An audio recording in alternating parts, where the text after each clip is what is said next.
Hey guys, it's Mountain Walk, and today we're going to be talking a little bit about recent bannings.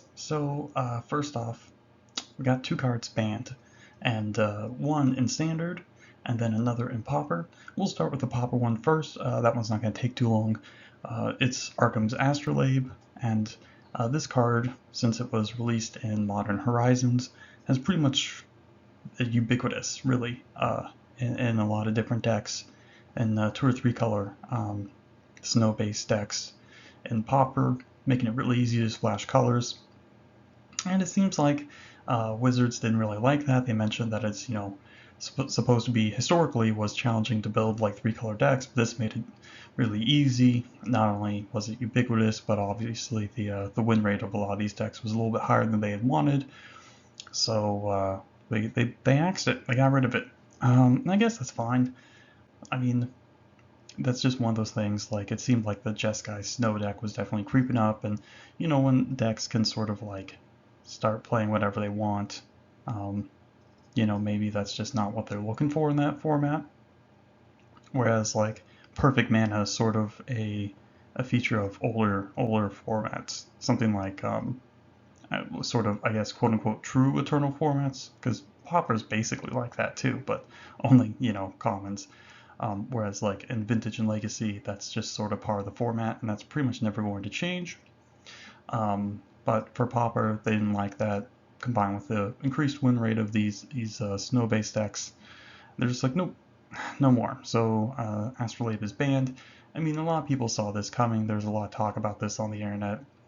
And again, it was one of the most played cards, at least according to the data that everyone else has, which is not very much, because it's kind of like the data that's aggregated is not like all of it. It's just whatever we know that from Magic Online and stuff, what they'll let us see. So whatever. Anyways, is what it is. Not too unexpected. So hopefully Pauper's in a little bit of a better place, a little bit less homogenous. Next up, we have Field of the Dead in Standard, and this one's pretty. I mean, this again was super obvious. The Golos Field decks, where it's just like, yep, just not really gonna be able to interact with it. Just kind of a ramp deck that is able to put tons and tons and tons of power into play for doing basically nothing, i.e., just playing lands, and you just have to play a bunch of random different lands. And yeah, it turns out that when you print ridiculous lands that are hard to interact with, which is again what we've seen in Standard time and time and time and time and time again. They said they're going to bring back core sets so they can have all these different tools to deal with things, and yet here we are, once again, the same old song and dance. It's like something's ridiculous because there aren't the tools to deal with it. And in this case, it's something that they've been really, really not wanting to print, which is good, sort of land destruction. I mean, we had mana denial, not exactly LD, in the form of Blood Sun and then also Alpine Moon, but those both rotated, and they decided not to reprint them for some reason. I'm not really sure. These are pretty popular. Alpine Moon, especially more than Blood Sun. Alpine Moon's really great. Sees a lot playing Legacy too. A lot of red decks are able to drop their Alpine Moon before it can get duressed or Thoughtseize by the Dark Depths decks and Legacy, which is pretty important, and it answers all of them. So, it's kind of weird. I mean, on one hand, I can understand them just being like, oh, well, this isn't going to be a big deal because the card looks kind of janky-ish. To me, I was like, yeah, I think I've said this before. I'm like, oh, this looks cool in lands. I should play it in lands or something. And it seemed no one else was really high on it in Legacy, although it does seem to be pretty much every lands list I've seen has had Field of the Dead in it. So you can you can go big now with your Merit Lage token. You can go wide now with Field of the Dead. You can just destroy all their lands, do all sorts of other things, kill all their creatures with Punishing Fire. I mean, you could do anything. This is pretty hardcore. Prison Ramp lands deck in Legacy. That's pretty cool. Um, but obviously, there's a lot of cards that deal with that in Legacy. Not so much in Standard. So I can almost, on one hand, see why they wouldn't why they wouldn't print this, or why they wouldn't test it very much or very heavily, just sort of be like, whatever. It seems kind of dirtily, and you have to kind of work for it to make it work. So like whatever, you get a couple zombies, right? But it seems weird that they just wouldn't print things like Alpine Moon and Blood Sun or reprint them in the core set, at least so one deck, can actually like prey upon these sort of slower field decks. And that didn't happen. Again, for whatever reason. I mean, these aren't even, again, this isn't Stone Rain we're talking about. These are just kind of random things. I mean, maybe they could have at least printed Tech Edge or something would have helped. Probably, right? But apparently not. That's just not what they want to do. They bring back core sets so they can print these cards that are going to be answers, to certain problems or whatever. But then they they don't even like. I mean, it's not like there's literally no loss if you reprint Alpine Moon and Blood Sun, seeing as how they don't do anything against fair decks, right? Only particular decks are trying to abuse like certain non-basics, and so this is really another own goal. hmm Another time, Wizard screws up and just it just doesn't print hate, doesn't print enough answers for some card, and then things get out of hand. I mean, what are you supposed to say? I mean, I'm saying the same thing ad infinitum over and over again. And same issue with modern, where they're having problems with certain cards, where it's just like, yeah, just not enough answers, not enough right answers. You can do all sorts of broken stuff, but God forbid you actually get to play actual counterspell. That would just, I mean, then you wouldn't be able to choose from all the garbage counterspells you can play, dude. Think about it. Wow, that's so great. Yeah, look at all the people that are like, oh man, god damn, they can't unban Stoneforge. That might be too good. All the mid-range decks will have to play wide or something. What mid-range decks? What are you even talking about? So yeah, yeah, but I don't want to get off too far off topic and digress too much. But here we go, same shit, different day, or should I say, different format. So yeah, cool. Well, Field's gone at least, so that's done with. Which was, sort of quote unquote emergency band slash not emergency band. I mean, whatever. Um, yeah, it's stupid. And then of course there was the thing about, oh yeah, Oko maybe the other elephant in the room. They're like, oh yeah, people talked about these planeswalkers and stuff, and like maybe they're coming out too fast, but we want to see the metagame settle.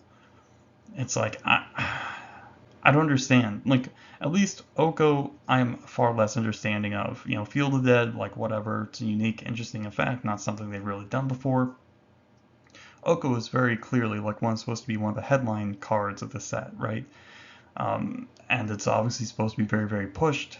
It doesn't really have a way to protect itself, so to speak, in a lot of instances.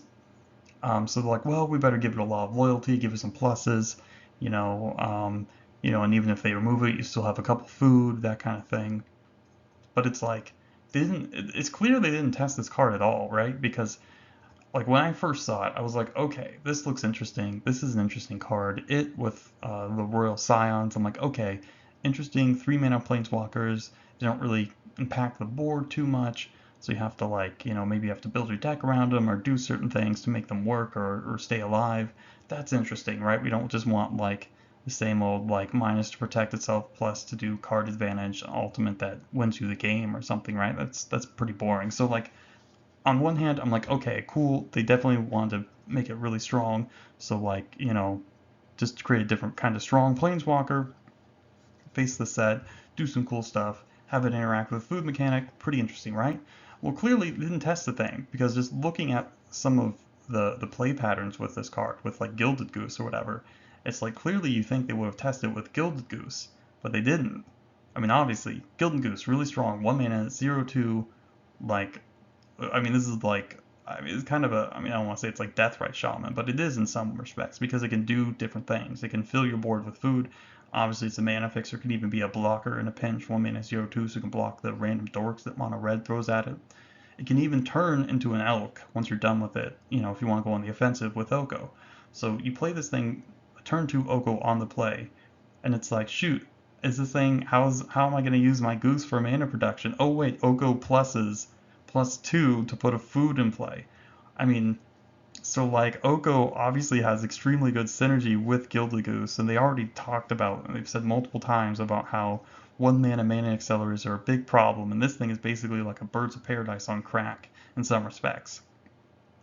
And it's like they didn't even test it or anything. They just really wanted to push the food stuff. I mean, I don't really know. And then we combine it with all the other ridiculous stuff like Wicked Wolf and so on, and just other consistency cards like Once Upon a Time, and then you just have stuff like Hydroid Crisis. I mean, that deck is just pretty ridiculous, like the Simic Food deck, and it plays pretty much the same way. And it's like Oko's problems become readily apparent once you've played or seen a couple games being played with it. You can't really go wide against it because especially when it comes out turn two, especially on the play, I mean you're just not going to be able to beat it, and then eventually you're just lose to all the food that they create to keep plussing it, or they like play blockers or make dudes, or they just follow it up with a Wicked Wolf on turn three, which just I mean obliterates your board. I mean this is just not a fun card. You can't go over the top of it because your just dude becomes an elk. You can't try and like I said, you try and swarm them, but obviously, like all the life gain is from the food is really good and kind of really sort of makes the mono red decks look a little silly. So like it's a pretty hard card to deal with. I mean, it can turn your random crap, your food become elks, everything becomes an elk. You want to play Great Henge, it becomes an elk. I mean, all these things like Embercleave, that's an elk. It's ridiculous. I mean, I'm not. I mean, the card is so good. I mean, seeing it play in a ton of different formats because it can do all sorts of things. It's kind of like a one card combo. It can deal with all sorts of nasty artifacts and creatures. It can gain you life. It puts artifacts on board. So, like in Modern, it has good synergy with like the Urza decks. I mean, does everything. I mean, it does everything. It's just totally insane. And that's probably Oko's probably gonna get banned too. I mean, honestly, like there are miserable cards that they've not banned before, but it seems like Oko's just too far, just too obnoxious to deal with. I mean, there's just it's not like there's Red Elemental Blast in Standard or something, right? Or Force of Will or whatever to deal with it, or God forbid, even Counterspell. So, and then it doesn't really help that the food thing's pretty push with Gilded Goose and Wicked Wolf and so on and all the other food enablers, and Green just has tons of stuff like the Nissa from War of the Spark. I mean, also she has like huge boobs. Isn't that weird? That was kind of weird. I thought like that'd be not something they would do. She's totally stacked in that art. I don't understand. Like I'm pretty sure they didn't because Wizards is pretty progressive, so I was a little shocked when I looked at the card again recently. I was like, wow, what's going on there? She's shaking something. What's going on? Anyways, Nissa is probably just as big of a problem as anything. I mean, the green just has kind of everything. They have like a super impulse, obviously Once Upon a Time, that's free if it's the first spell you play. I mean, they're just totally packed to the gills. And then Veil of Summer is pretty powerful too. Yeah, I don't know. The deck's pretty ridiculous. So here we are. Here we are. Same thing. Cards that are pushed way too hard. Very little counterplay. I mean, is this what is play design doing anymore, right? I mean, they're supposed to like make sure this stuff doesn't happen. The last couple of years, it's been a fucking shit show. I mean, what are these people even doing? I mean, it's bad enough you have cards like Teferi, like 5-mana Teferi or small Teferi. At least those cards are reasonable in comparison to something like Oko. I mean, God, it's kind of insane. It's a little silly. I don't understand. I just don't understand.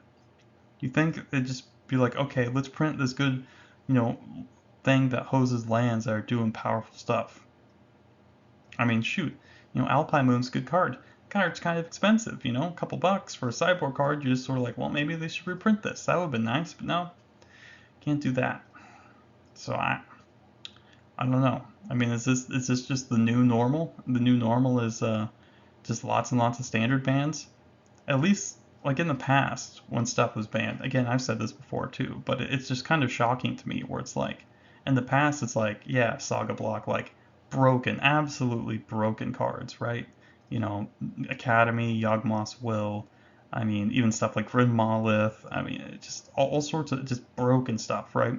Or the original Mirrodin block. You know, you had things like a Skull Clamp, right? The most broken equipment ever printed. Stuff like Arcbound Ravager. In my opinion, the best creature ever printed? Well, pretty close. Him, or, well, anyways, don't want to get too off topic with Ravager, which is just absurd. All the other affinity stuff, you know, cost reducing stuff. I mean, all that kind of stuff. I mean, at least you can kind of give them like a little bit, because you had to play like shit like Ornithopter in your deck. You're like, oh, how could this be good, right? Um, so at least, okay, you get a pass. And it's like, okay. And then the whole thing with Jace and Stoneforge and stuff, and you're like, okay, you know what, whatever, I guess. Um, I mean, at least it's, you know, whatever.